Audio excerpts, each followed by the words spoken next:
Assalamualaikum warahmatullahi wabarakatuh. Saya Bayi Alida Sefira Rahmania, mahasiswi Universitas Hamzanwadi dengan program studi Pendidikan Ekonomi, Fakultas Ilmu Sosial dan Ekonomi kelas 5C.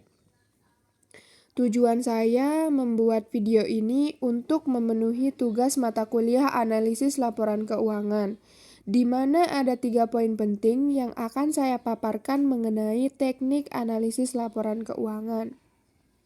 Yang pertama tentang teknik analisis perbandingan.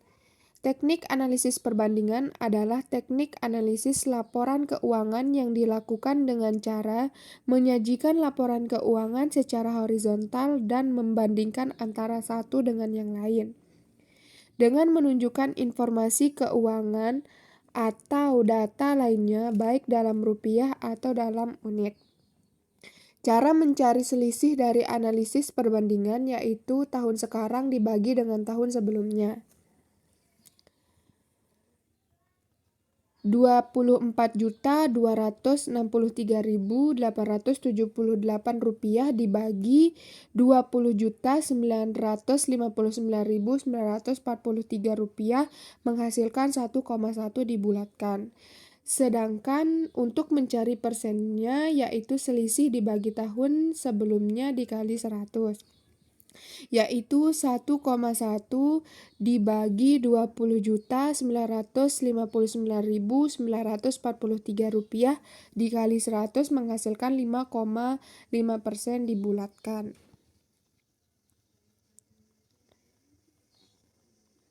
Untuk teknik yang kedua yaitu teknik analisis tren. Teknik analisis tren adalah metode analisa perbandingan dari laporan keuangan selama beberapa periode yang menggunakan tahun awal sebagai tahun dasar atau indeks di mana semua pos-pos yang ada dalam laporan keuangan dinyatakan dengan angka 100 sehingga pos-pos yang sama di tahun setelah tahun dasar diamati di dalam rasio terhadap tahun dasarnya. Di sini saya sudah menyediakan tabel analisis tren. Akun ini saya ambil dari neraca laporan dari akun PT Bumi Serpong Damai Tbk. Saya menggunakan 3 periode yaitu tahun 2018, 2019, dan 2020, di mana 2018 sebagai tahun dasar atau angka indeksnya. Nah, di sini saya ambil contoh saja sebagai sampel laporan posisi keuangan, total aset lancar, dan lain sebagainya. Untuk mencari persentase, tahun 2019 dibagi 2018 dikali dengan 100, menghasilkan 116%, begitu juga seterusnya.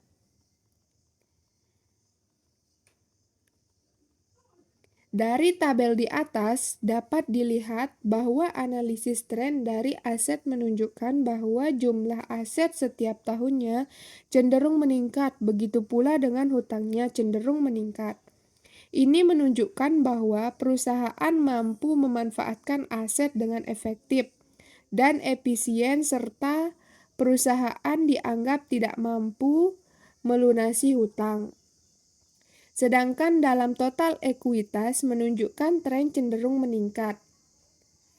Kondisi ini menunjukkan kemampuan perusahaan yang efektif dalam menggunakan ekuitasnya untuk menghasilkan laba.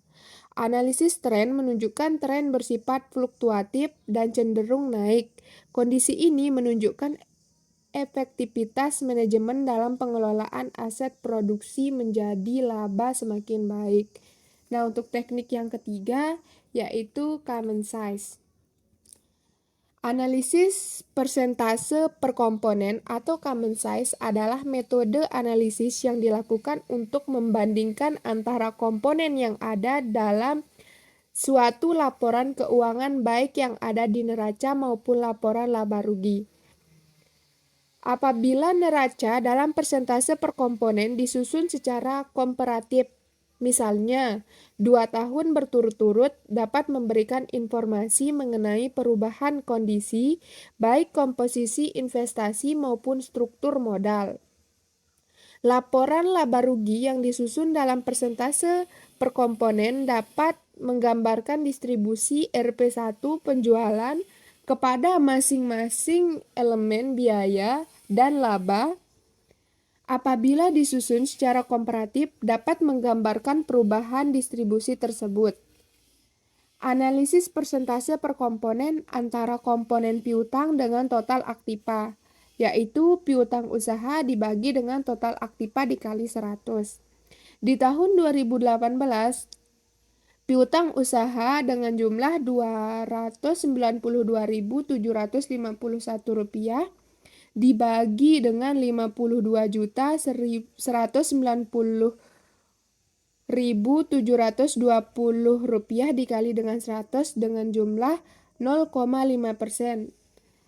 Nah, di tahun 2019 menghasilkan 0,3% dan di tahun 2020 menghasilkan 0,2%.